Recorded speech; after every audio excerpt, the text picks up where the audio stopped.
السلام علیکم ورحمۃ اللہ۔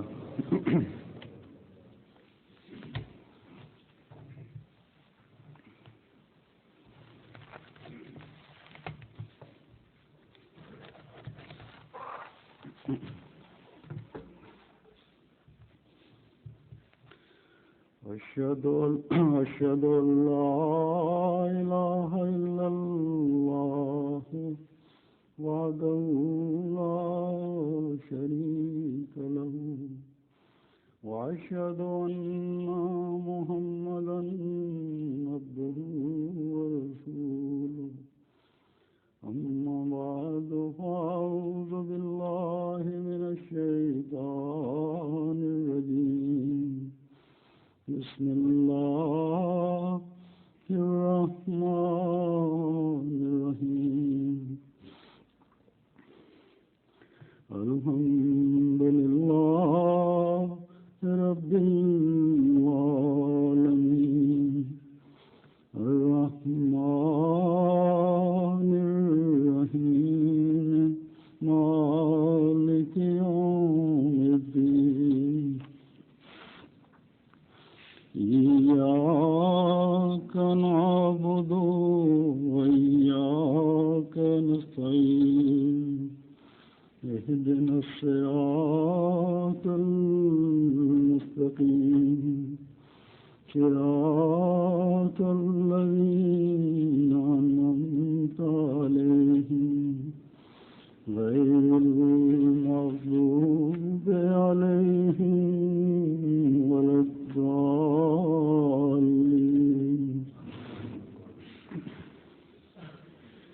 يا أيها النبي إذا جاءك المؤمنات يبايعنك على ألا يشركن بالله شيئا ولا يسرقن ولا يزنين ولا يقتلن أولادهن ولا يأتين ببهتان يفترينه بين أيديهن وأرجلهن ولا يوصينك في معروف فبايعهن واستغفر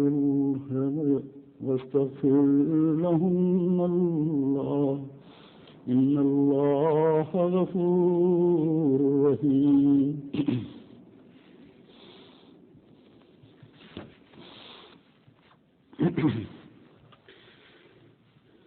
گزشتہ خطبے میں شرائط بیعت کی 10ویں اور آخری شرط کے بارے میں بیان کیا تھا، لیکن طاعت بالمعروف کے بارے میں مزید کچھ وضاحت کرنا چاہتا ہوں۔ یہ آیت جو میں نے تلاوت کی ہے،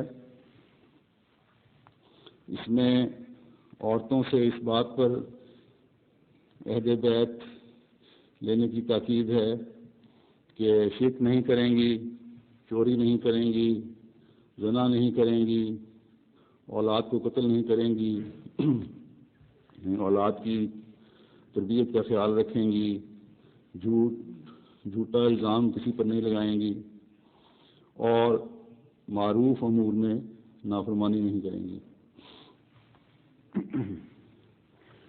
تو یہاں یہ سوال اٹھتا ہے کہ کیا نبی جو اللہ تعالیٰ کی طرف سے مامور ہوتا ہے، کیا وہ بھی ایسے احکامات دے سکتا ہے جو غیر معروف ہوں؟ اور اگر نبی کر سکتا ہے تو ظاہر ہے پھر خلفاء کے لیے بھی یہی ہوگا کہ وہ بھی ایسے احکامات دے سکتے ہیں جو غیر معروف ہوں۔ تو اس بارے میں واضح ہو کہ نبی کبھی ایسے احکامات دے ہی نہیں سکتا۔ نبی جو کہے گا معروف ہی کہے گا، اس کے علاوہ سوال ہی نہیں کہ کچھ کہے۔ اس لیے قرآن شریف میں کئی مقامات پر یہ حکم ہے کہ اللہ اور رسول کے حکموں کی اطاعت کرنی ہے، انہیں بجا لانا ہے۔ کہیں نہیں یہ لکھا کہ جو معروف حکم ہوں اس کی اطاعت کرنی ہے۔ تو پھر یہ سوال پیدا ہوتا ہے کہ دو مختلف حکم کیوں ہیں؟ یہ اصل میں دو مختلف حکم نہیں ہیں، سمجھنے میں غلطی ہے۔ جیسا کہ میں نے پہلے بھی کہا کہ نبی کا جو بھی حکم ہوگا معروف ہی ہوگا، اور نبی کبھی اللہ تعالیٰ کے احکامات کے خلاف، شریعت کے احکامات کے خلاف کر ہی نہیں سکتا۔ وہ تو اسی کام پر معمور کیا گیا ہے، تو جس کام کے لیے معمور کیا گیا ہے اس کے خلاف کیسے چل سکتا ہے؟ یہ تمہارے لیے خوشخبری ہے کہ تم نے نبی کو مان کر، معمور کو مان کر، اس کی جماعت میں شامل ہو کر اپنے آپ کو محفوظ کر لیا ہے۔ تم محفوظ ہو گئے ہو کہ تمہارے لیے اب کوئی غیر معروف حکم ہے ہی نہیں، جو بھی حکم ہے اللہ تعالیٰ کی نظر میں پسندیدہ ہے۔ حضرت خلیفۃ المسیح اول رضی اللہ تعالیٰ عنہ اس کی تشریح کرتے ہوئے فرماتے ہیں کہ ایک اور غلطی ہے، وہ طاعت در معروف کو سمجھنے میں ہے کہ جن کاموں کی ہم معروف نہیں سمجھتے اس میں طاعت نہ کریں گے۔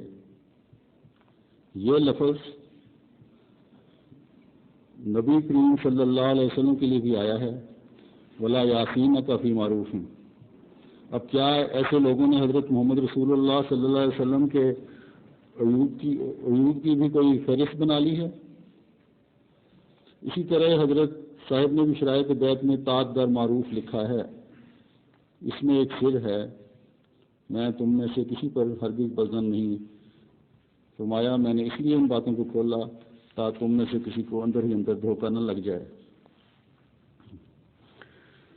حضرت مسیح موعود علیہ الصلوۃ والسلام یامرہم بالمعروف کی تفسیر کرتے ہوئے فرماتے ہیں کہ یہ نبی ان باتوں کے لیے حکم دیتا ہے جو خلاف عقل نہیں، اور ان باتوں سے منع کرتا ہے جن سے عقل بھی منع کرتی ہے، اور پاک چیزوں کو حلال کرتا ہے اور ناپاک کو حرام ٹھہراتا ہے، اور قوموں کے سر پر سے وہ بوجھ اتارتا ہے جس کے نیچے وہ دبی ہوئی تھیں، اور ان گردنوں کے توقوں سے وہ رہائی بخشتا ہے جن کی وجہ سے گردنیں سیدھی نہیں ہو سکتی تھیں۔ بس جو لوگ اس پر ایمان لائیں گے اور اپنی شمولیت کے ساتھ اس کو قوت دیں گے اور اس کی مدد کریں گے اور اس نور کی پیروی کریں گے جو اس کے ساتھ اتارا گیا، وہ دنیا اور آخرت کی مشکلات سے نجات پائیں گے۔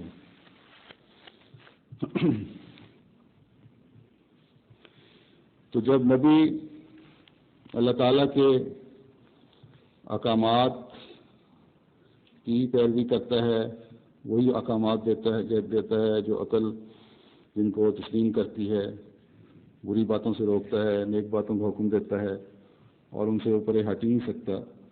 تو خلیفہ بھی جو نبی کے بعد اس کے مشن کو چلانے کے لیے اللہ تعالیٰ کی طرف سے مومنین کی ایک جماعت کے ذریعے مقرر کردہ ہوتا ہے، وہ بھی اس تعلیم کو انہی احکامات کو آگے چلاتا ہے جو اللہ تعالیٰ نے نبی کے ذریعے ہم تک پہنچائے۔ اور اس زمانے میں حضرت صلی اللہ علیہ وسلم کی پیشگوئی کے مطابق ہی حضرت مسیح موعود علیہ الصلوۃ والسلام نے وضاحت کر کے ہمیں بتائے، تو اب اسی نظام خلافت کے مطابق جو حضرت صلی اللہ علیہ وسلم کی پیشگوئی کے مطابق حضرت مسیح موعود علیہ السلام کے ذریعے جماعت میں قائم ہو چکا ہے اور انشاءاللہ تعالیٰ قیامت تک قائم رہے گا، ان میں شریعت اور عقل کے مطابق ہی فیصلے ہوتے ہیں اور انشاءاللہ ہوتے رہیں گے، اور یہی معروف فیصلے ہیں۔ اگر کسی وقت خلیفہ وقت کی غلطی سے یا غلط فہمی کی وجہ سے کوئی ایسا فیصلہ ہو جاتا ہے جس سے نقصان پہنچنے کا احتمال ہو، تو اللہ تعالیٰ خود ایسے سامان پیدا فرما دیتا ہے کہ اس کے بعد نتائج کبھی بھی نہیں نکلتے اور نہ انشاءاللہ نکلیں گے۔ اس بارے میں حضرت مسلم موعود رضی اللہ تعالیٰ عنہ فرماتے ہیں، یہ تو ہو سکتا ہے کہ ذاتی معاملات میں خلیفہ وقت سے کوئی غلطی ہو جائے، لیکن ان معاملات میں جن پر جماعت کی روحانی اور جسمانی ترقی کا انحصار ہو، اگر اس سے کوئی غلطی سرزد بھی ہو تو اللہ تعالیٰ اپنی جماعت کی حفاظت فرماتا ہے اور کسی نہ کسی رنگ میں اسے اس غلطی پر مطلع کر دیتا ہے۔ صوفیات کی اصطلاح میں اسے قسمت صغریٰ کہا جاتا ہے، گویا انبیاء کو تو عصمت کبریٰ حاصل ہوتی ہے، لیکن خلفاء کو عصمت صغریٰ حاصل ہوتی ہے، اور اللہ تعالیٰ ان سے کوئی ایسی اہم غلطی نہیں ہونے دیتا جو جماعت کے لیے تباہی کا موجب ہو۔ ان کے فیصلوں میں جزئی اور معمولی غلطیاں ہو سکتی ہیں، مگر انجام کا نتیجہ یہی ہوگا کہ اسلام کو غلبہ حاصل ہوگا اور اس کے مخالفوں کو شکست۔ گویا بوجہ اس کے کہ ان کو عصمت صغریٰ حاصل ہوگی، خدا تعالیٰ کی پالیسی بھی وہی ہوگی جو ان کی ہوگی۔ بے شک بولنے والے وہ ہوں گے، زبانیں انہی کی حرکت کریں گی، ہاتھ انہی کے چلیں گے، دماغ انہی کے کام کرے گا، مگر ان سب کے پیچھے خدا تعالیٰ کا اپنا ہاتھ ہوگا۔ ان سے جزیات میں معمولی غلطیاں ہو سکتی ہیں، بعض دفعہ ان کے مشیر بھی ان کو غلط مشورہ دے سکتے ہیں، لیکن ان درمیانی روکوں سے گزر کر کامیابی انہی کو حاصل ہوگی، اور جب تمام کڑیاں مل کر زنجیر بنے گی تو وہ صحیح ہوگی اور ایسی مضبوط ہوگی کہ کوئی طاقت اسے توڑ نہیں سکے گی۔ پھر قرآن شریف میں آتا ہے کہ وَأَقْسَمُوا بِاللَّهِ جَهْدَ أَيْمَانِهِمْ لَئِنْ أَمَرْتَهُمْ لَيَخْرُجُنَّ قُل لَّا تُقْسِمُوا طَاعَةٌ مَّعْرُوفَةٌ إِنَّ اللَّهَ خَبِيرٌ بِمَا تَعْمَلُونَ، اور انہوں نے اللہ کی پختہ قسمیں کھائیں کہ اگر تو انہیں حکم دے تو وہ ضرور نکل کھڑے ہوں گے۔ تو کہہ دے کہ قسمیں نہ کھاؤ، دستور کے مطابق، معروف طریق کے مطابق اطاعت کرو، یقیناً اللہ جو تم کرتے ہو اس سے ہمیشہ باخبر رہتا ہے۔ تو اس آیت سے پہلی آیتوں میں بھی اطاعت کا مضمون ہی چل رہا ہے، اور مومن ہمیشہ یہی کہتے ہیں کہ ہم نے سنا اور اطاعت کی اور مانا، اور اس تقویٰ کی وجہ سے وہ اللہ تعالیٰ کے مقرب ٹھہرتے ہیں اور بامراد ہو جاتے ہیں۔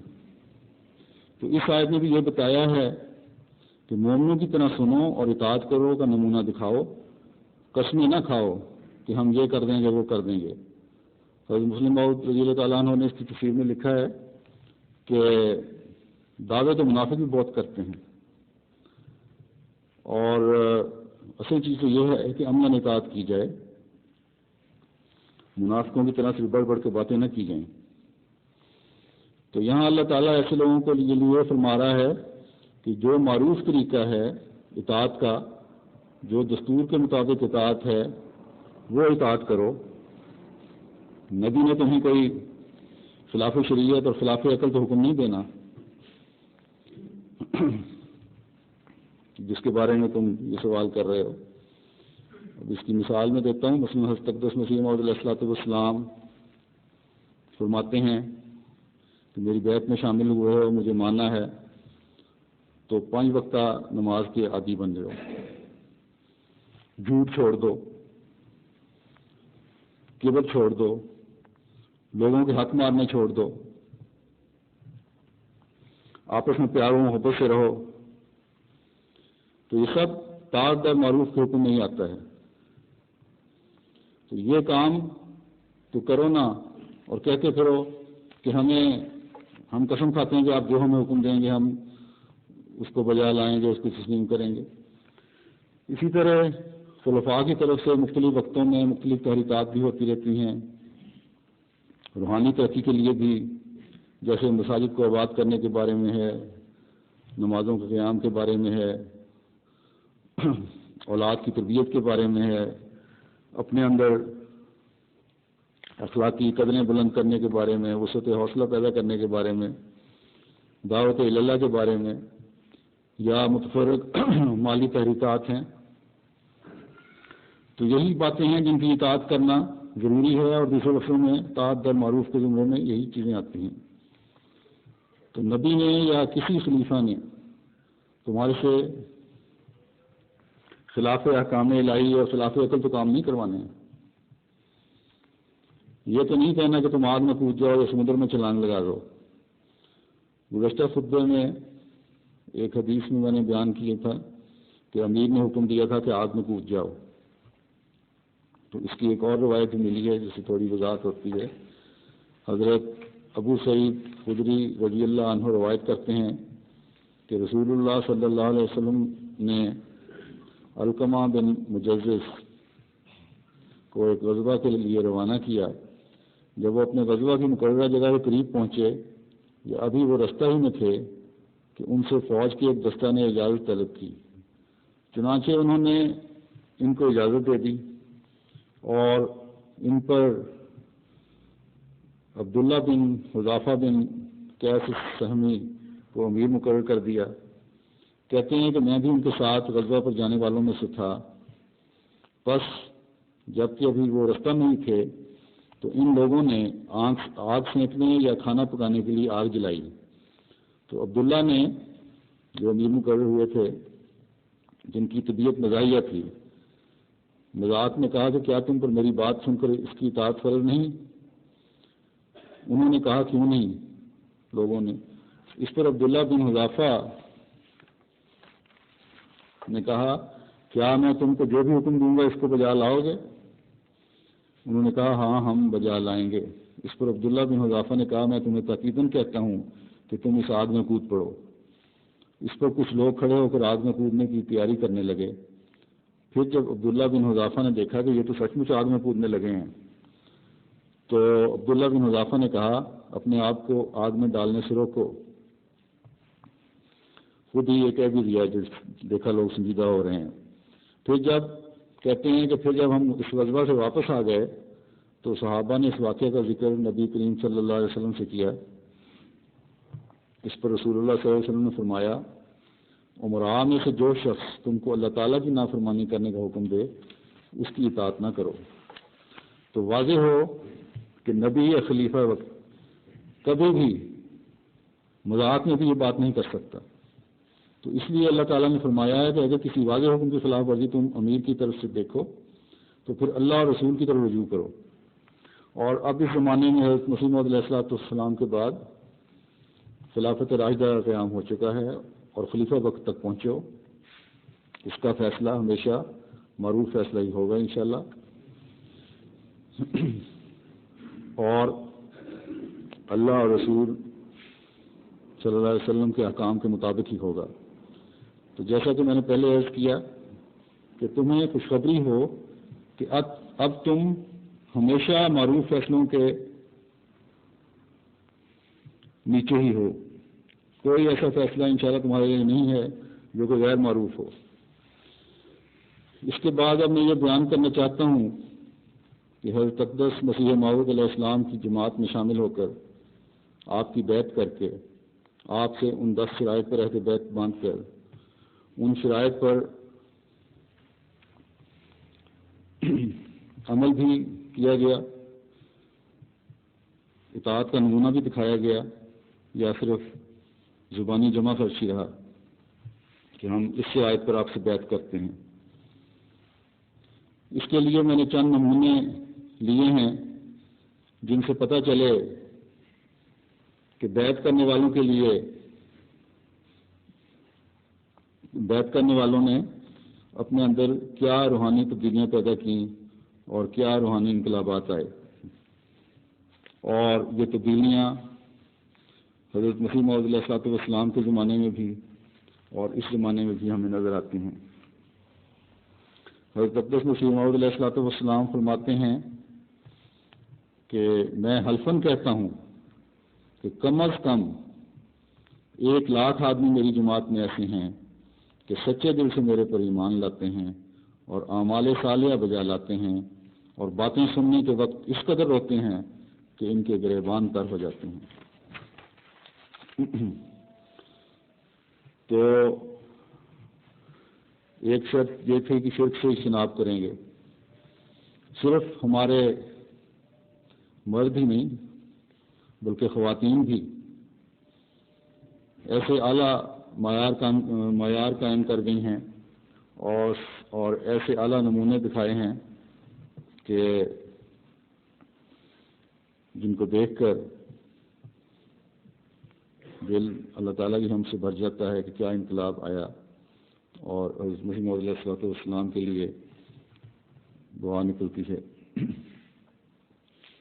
ایک واقعہ ہے حضرت چودھری محمد ظفر اللہ خان صاحب کی والدہ کا نمونہ کہ آپ نے کس طرح شرک سے کی نفرت تھی آپ کو. کہتے ہیں کہ آپ کے بچے اکثر وفات پا جاتے تھے. ایک دفعہ آپ کا ایک بچہ بیمار ہوا، بچہ کا علاج شروع کیا گیا، ایک آدمی تعویذ دے گیا اور ایک عورت نے یہ تعویذ بچے کے گلے میں ڈالنا چاہا، لیکن بچے کی والدہ نے تعویذ چھین کر چولہے کی آگ میں پھینک دیا اور کہا کہ میرا بھروسہ اپنے خالق و مالک پر ہے، میں ان تعویذوں کو کوئی وقت نہیں دوں گی.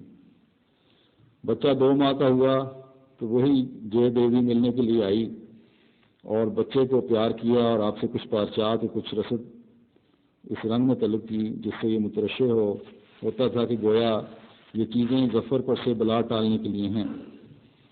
آپ نے جواب دیا کہ تم ایک مسکین بیوہ عورت ہو، اگر تم صدقہ یا خیرات کے طور پر کچھ طلب کرو تو میں خوشی سے اپنی توفیق کے مطابق تمہیں دینے کے لیے تیار ہوں، لیکن میں چڑیلوں اور ڈینوں کو ماننے والی نہیں ہوں. میں صرف اللہ تعالیٰ کو موت اور حیات کا مالک مانتی ہوں اور کسی اور کا ان معاملات میں کوئی اختیار تسلیم نہیں کرتی. ایسی باتوں کو میں شرک سمجھتی ہوں اور ان سے نفرت کرتی ہوں، اس لیے اس بنا پر میں تمہیں کچھ دینے کے لیے تیار نہیں ہوں. جے دیوی نے جواب میں کہا کہ اچھا تم سوچ لو، اگر بچے کی زندگی چاہتی ہو تو میرا سوال تمہیں پورا ہی کرنا پڑے گا. چند دن بعد آپ ظفر کو غسل دے رہی تھیں کہ پھر جے دیوی آ گئی اور بچے کی طرف اشارہ کر کے دریافت کیا، اچھا یہی صحیح راجہ ہے؟ آپ نے جواب دیا ہاں یہی ہے. جے دیوی نے پھر وہی اشیاء طلب کی، آپ نے پھر وہی جواب دیا جو پہلے موقع پر دیا تھا. اس پر جے دیوی نے کچھ برہم ہو کر کہا، اچھا اگر بچے کو زندہ لے کر گھر لوٹی تو سمجھ لینا کہ میں جھوٹ کہتی تھی. آپ نے جواب دیا جیسے خدا تعالیٰ کی مرضی ہوگی وہی ہوگا. ابھی جے دیوی مکان کی ڈولی تک بھی نہ پہنچی ہوگی تو غسل کے درمیان ہی ظفر کو خون کی قے ہوئی اور خون ہی کی اجابت ہو گئی اور چند منٹوں میں بچے کی حالت دگرگوں ہو گئی اور چند گھنٹوں کے بعد وہ فوت ہو گیا. آپ نے اللہ تعالیٰ کے حضور عرض کی، یا اللہ تو نے ہی دیا تھا اور تو نے ہی لے لیا، میں تیری رضا پر شاکر ہوں، اب تو ہی مجھے صبر عطا کیجیے. اس کے بعد خالی گود دشکا واپس آ گئیں. تو دیکھیں اس کے بعد اللہ تعالیٰ نے بھی کتنے انعامات سے نوازا اور حضرت ظفر اللہ خان جیسے بیٹا ان کو دیا جس نے بڑی لمبی عمر بھی پائی اور دنیا میں ایک نام بھی پیدا کیا. پھر نفسانی جوشوں سے کس طرح محفوظ ہو رہے ہیں بیعت کرنے کے بعد لوگ. اب اس زمانے کی نہیں، میں اس زمانے کی مثال دیتا ہوں اور وہ بھی افریقہ کے لوگوں کی.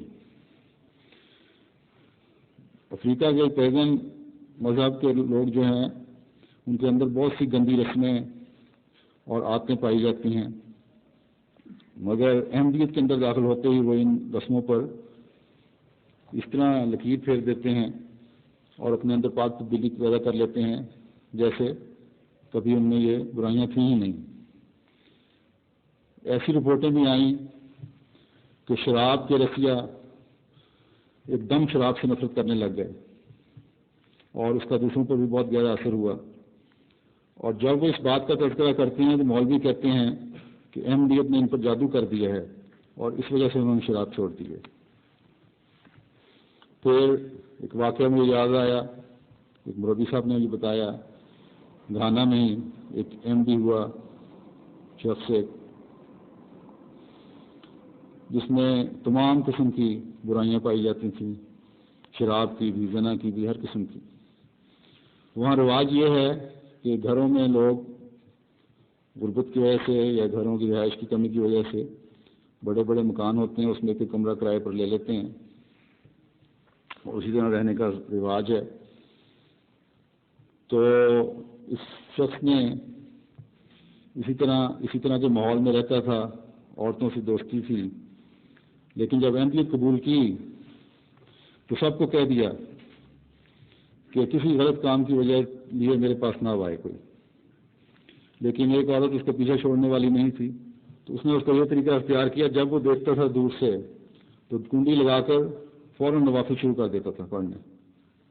یا قرآن شریف کی تلاوت کرنی شروع کر دیتے تھے. اس طرح اس نے اپنے آپ کو محفوظ کیا.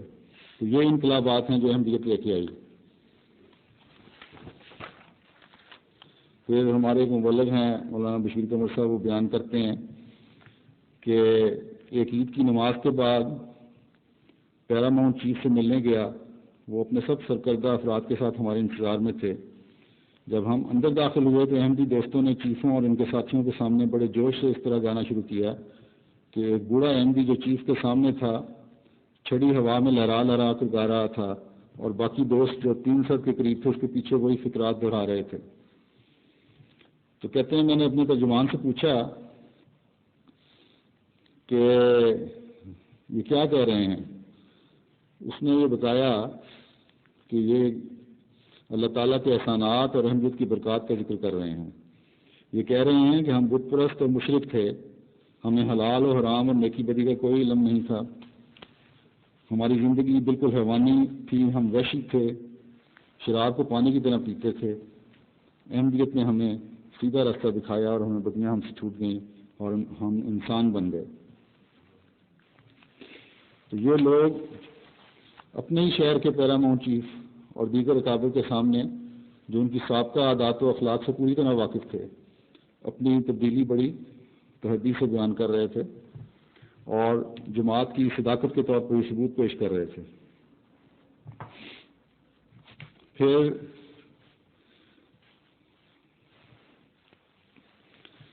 نمازوں کی پابندی اور تہجد کی ادائیگی کے بارے میں بھی شرائط بیت میں حکم آتا ہے. حضرت اقدس مسیح موعود علیہ الصلوۃ والسلام فرماتے ہیں کہ میں دیکھتا ہوں کہ میری بیعت کرنے والوں میں دن بدن صلاحیت اور تقویٰ ترقی پذیر ہے، اور ایام مباہلہ کی بات گویا ہماری جماعت میں ایک اور عالم پیدا ہو گیا ہے، اور میں اکثر کو دیکھتا ہوں کہ سجدہ میں روتے اور تہجد میں تضرع کرتے ہیں. ناپاک دل کے لوگ ان کو کافر کہتے ہیں اور وہ اسلام کا جگر اور دل ہیں. یہاں میں پھر ایک کھانا کی مثال دیتا ہوں. وہاں میں نے دیکھا ہے ایسے تبدیلیاں اپنے اندر پیدا کی ہیں لوگوں نے کہ خود میرے تجربے میں آئی. ایک شخص کو میں نے دیکھا کہ لمبا سفر کر کے آیا اور رات کو لیٹ پہنچے، 12 بجے کے قریب سونے کو موقع ملا ان کو. تو رات کو جب آنکھ کھلی انہوں نے دیکھا تو 1:30-2 بجے کا وقت ہوگا، مسجد میں بیٹھے ہیں اور سجدہ ریز ہیں اور تہجد ادا کر رہے ہیں. پھر اتنا لمبا سفر کرنے کے بعد تھکاوٹ کے باوجود گھنٹہ 1.5 گھنٹے بعد ہی یہ کیونکہ تہجد کی ادائیگی کا حکم ہے، احمدیت قبول کی ہے، اپنے اندر تبدیلی پیدا کرنی ہے، اس لیے مسجد میں جا کر نوافل کی ادائیگی ہو رہی ہے.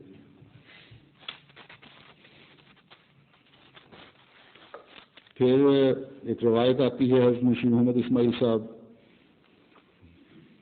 فرماتے تھے کہ مجھے صرف ایک نماز یاد ہے جو میں نماز با جماعت ادا نہیں کر سکا، وہ بھی بیت الذکر سے ایک ضروری حاجت کے لیے واپس آنا پڑا. پھر حضرت منشی محمد اسماعیل صاحب کے بارے میں یہ ہے کہ حضرت مسیح موعود علیہ السلام کی بیعت کر کے اپنے شہر سیالکوٹ واپس گئے تو یکدم لوگوں نے دیکھا کہ انہوں نے اپنی سابقہ لغو عادات یعنی تاش کھیلنا اور بازار میں بیٹھ کر گپے ہانکنا سب چھوڑ دیا ہے اور نماز تہجد باقاعدہ شروع کر دی ہے. ان کے حالات میں اس قدر غیر معمولی تغیر دیکھ کر سب بہت حیران ہوئے.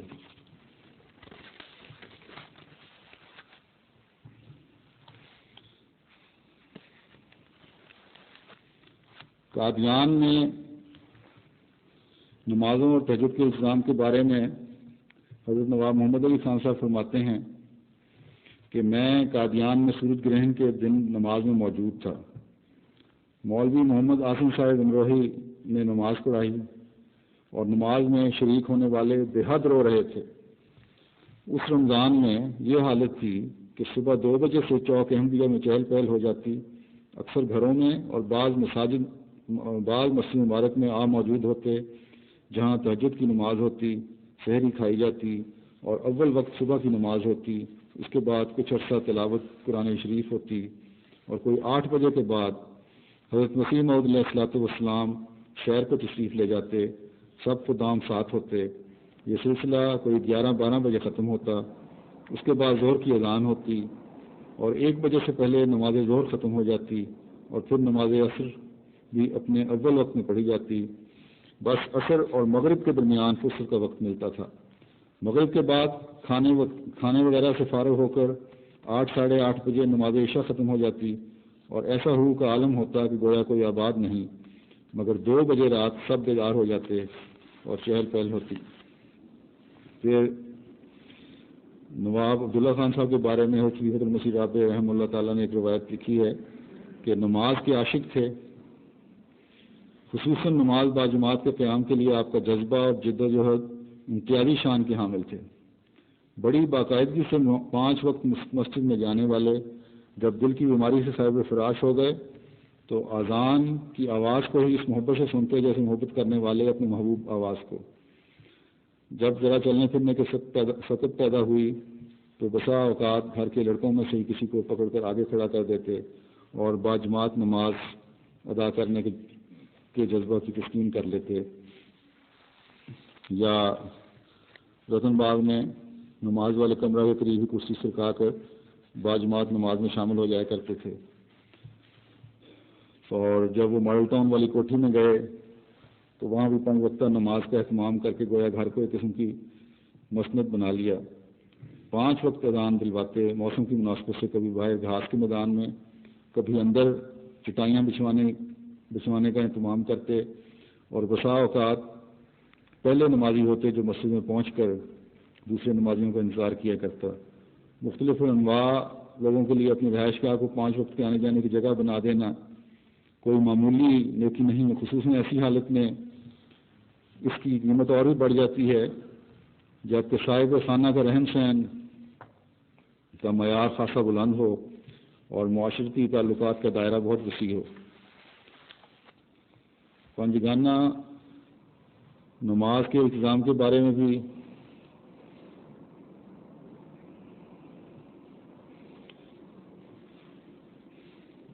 حضرت مسیح موعود علیہ الصلوۃ والسلام حضرت شیخ حامد علی صاحب کے بارے میں فرماتے ہیں کہ حبی فی اللہ شیخ حامد علی یہ جوان صالح اور ایک صالح خاندان کا ہے اور قریباً 7-8 سال سے میری خدمت میں ہے، اور میں یقیناً جانتا ہوں کہ مجھ سے اخلاص اور محبت رکھتا ہے۔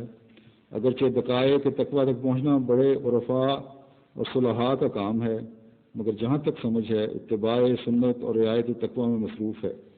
میں نے اس کو دیکھا ہے کہ ایسی بیماری میں جو نہایت شدید اور مرض الموت معلوم ہوتی تھی اور ذوف اور لاغری سے میت کی طرح ہو گیا تھا، التزام ادائے نماز پنجگانہ میں ایسا سرگرم تھا کہ اس بےہوشی اور نازک حالت میں جس طرح بن پڑے نماز پڑھ لیتا تھا۔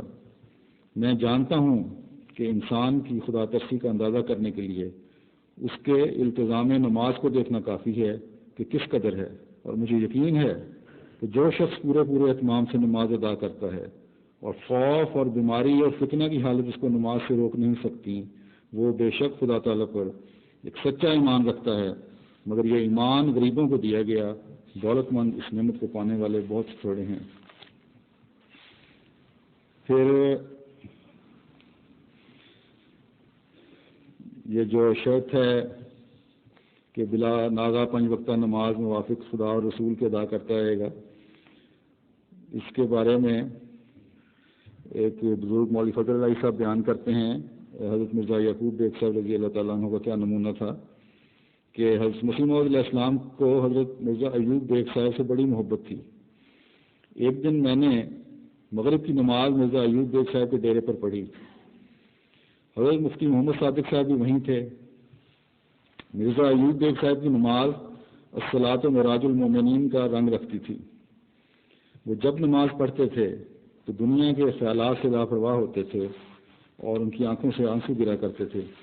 اس دن انہوں نے غیر معمولی طور پر نماز لمبی پڑھی۔ نماز کے بعد سب لوگ بیٹھ گئے تو مرزا صاحب سے پوچھا گیا کہ آج نماز تو آپ نے بہت لمبی پڑھی ہے، اس کی کیا وجہ ہے؟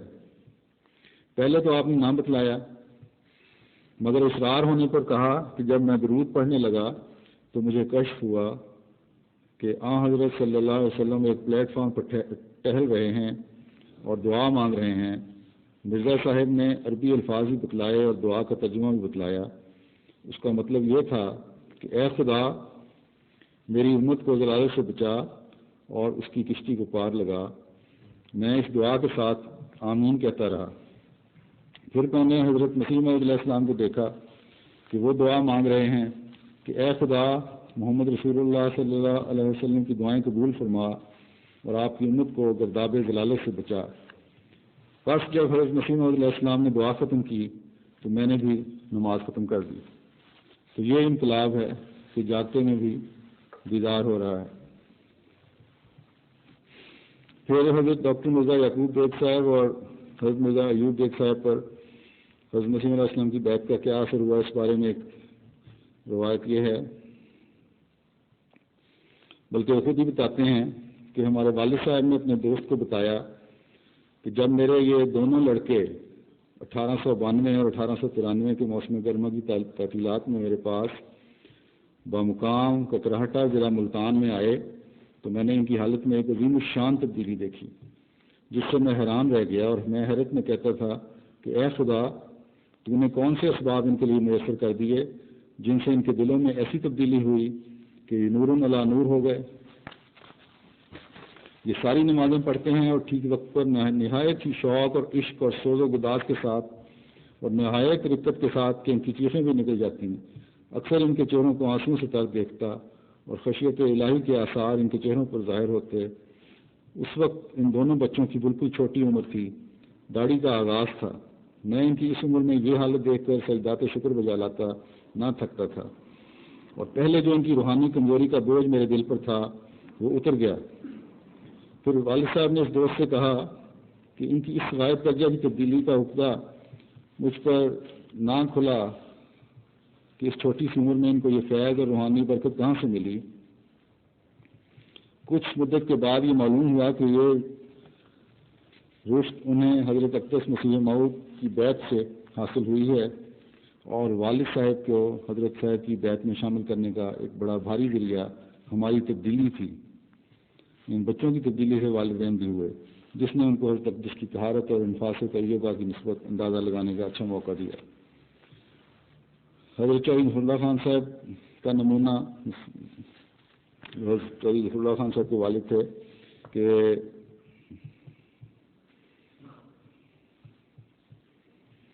ان کے ایک بیٹے کہتے ہیں کہ میری طبیعت پر بچپن سے یہ اثر تھا کہ والد صاحب چودھری نصر اللہ خان صاحب نماز بہت پابندی کے ساتھ اور سنوار کر ادا فرمایا کرتے تھے اور تہجد کا التزام رکھتے تھے. میں اپنے تصور میں اکثر والد صاحب کو نماز پڑھتے یا قرآن کریم کی تلاوت کرتے دیکھتا ہوں. بیعت کر لینے کے بعد فجر کی نماز کبوتروں والی مسجد میں جماعت کے ساتھ پڑھا کرتے تھے. مسجد ہمارے مکان سے فاصلے پر تھی، اس لیے والد صاحب گھر سے بہت اندھیرے ہی روانہ ہو جایا کرتے تھے. پھر بلا ناغہ نمازوں کی پابندی کے بارے میں ایک نمونہ ہمارے دیتا ہوں، پیش کرتا ہوں حضرت بابو فقیر علی صاحب رضی اللہ عنہ کا. آپ دل بایار اور دست باکار پر عمل پیرا تھے. ایم بشیر احمد صاحب بیان کرتے ہیں کہ جس زمانے میں انگریزوں کا روب داب بہت تھا، وہ کہتا تھا ان کا انگریز افسر کہ مولوی صاحب کوئی حادثہ کروا دو گے، ہر وقت نماز پڑھتے رہتے ہو. آپ اس کی ایسی باتوں سے بہت تنگ پڑے. ایک روز دروازہ اور کھڑکی آپ نے بند کیا کمرے کا، دفتر کا، اور اس کے قریب ہو کر بات کرنے لگے. وہ گھبرا گیا انگریز افسر کہ کہیں آپ حملہ نہ کر دیں. آپ نے اسے اطمینان دلایا کہ میرا ایسا ارادہ نہیں، میں علیحدگی میں بات کرنا چاہتا ہوں جو یہ ہے کہ آپ دفتر میں قضائے حاجت پر وقت صرف کرتے ہیں، اسی طرح چائے سگریٹ پینے پر بھی، پھر مجھ پر معترض کیوں ہیں؟ کہنے لگا یہ امور تو مقتضائے طبیعت ہیں. آپ نے کہا میں آپ سے ماتحت ہوں، آپ کی فرمانبرداری کروں گا، لیکن صرف الہی احکام میں جو فرض منصبی سے متعلق ہوں، دیگر امور کے متعلق اطاعت مجھ پر فرض نہیں. اس لیے نمازوں سے آپ کے کہنے پر میں رک نہیں سکتا. میری غفلت سے حادثہ رونما ہو یا ٹرین میں تاخیر ہو جائے تو بے شک آپ مجھ سے نرمی کا سلوک نہ کریں۔ یہ کہہ کر آپ نے دروازہ اور کھڑکی کھول دی۔ وہ آپ کی گفتگو سے بہت حیران ہوا۔ اس گفتگو کا اس پر ایسا اثر ہوا کہ آپ کو لوٹے کو ہاتھ ڈالتے ہی وہ کہتا تھا جو وضو کے لیے جانے لگتے تھے کہ مولوی صاحب آپ تسلی سے نماز پڑھیں، میں آپ کے کام کا خیال رکھوں گا۔ ایک دن آپ کا روکھا سوکھا کھانا دیکھ کر بھی اس پر بہت اثر ہوا، تو ان کا یہ حال ہے۔ پھر یہاں انگلستان میں بھی ایک ہمارے پرانے احمدی بلال نٹل صاحب جب احمدی ہوئے تو انہوں نے اپنے لیے بلال نام کا انتخاب کیا، اور پھر حضرت بلال ہی کی تتبع میں انہیں کی پیروی کرتے ہوئے انہوں نے نماز کی خاطر بلانے میں، اذان دینے میں خاص نام پیدا کیا۔ انہیں سچ مچ نماز کے لیے بلانے کا ازحد شوق تھا۔ تو یہ ہے شہد کے نفسانی جوشوں کو دبانا۔ اس میں کیا مثالیں ہیں؟ حضرت مسیح علیہ الصلوۃ والسلام ایک خود بھی بیان فرماتے ہیں کہ ہندوؤں کا ساتھ جلسہ تھا اور وہاں جھگڑا ہو گیا اور بڑے ضبط کا نمونہ دکھایا جماعت نے۔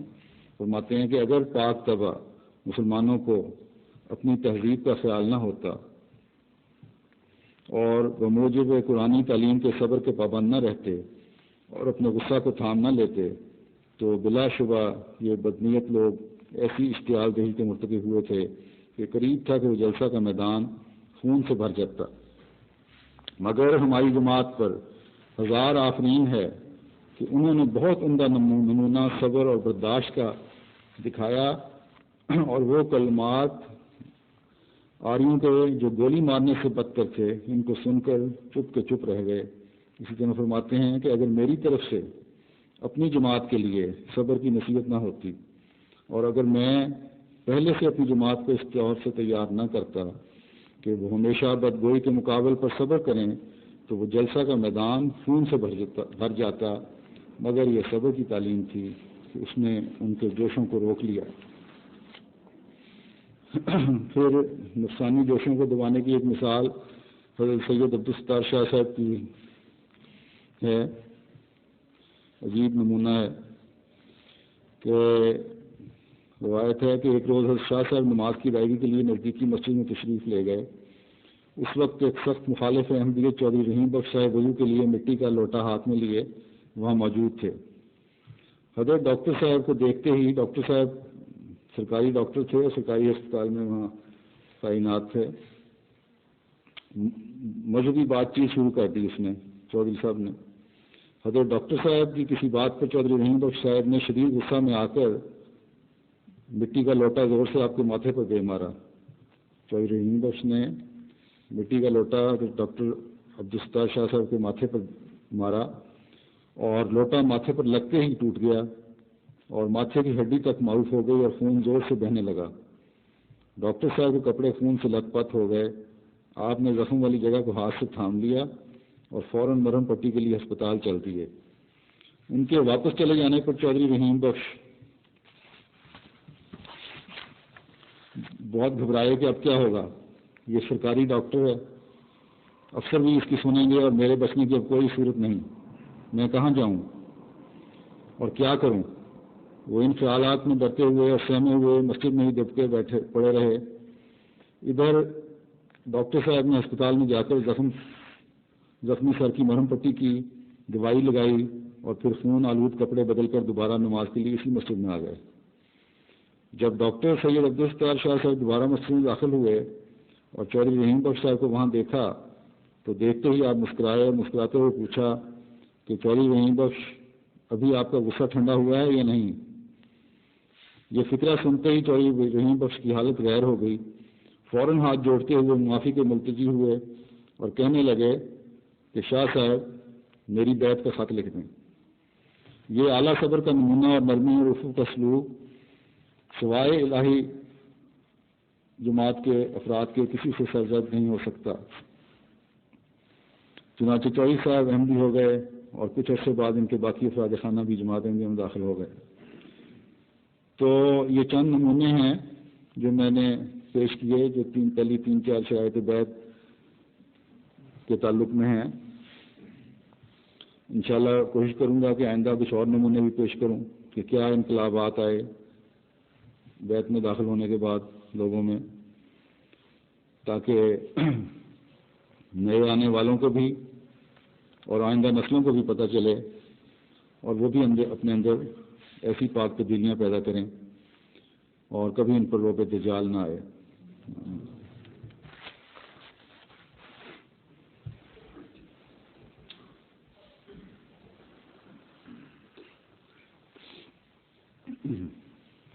الحمد لله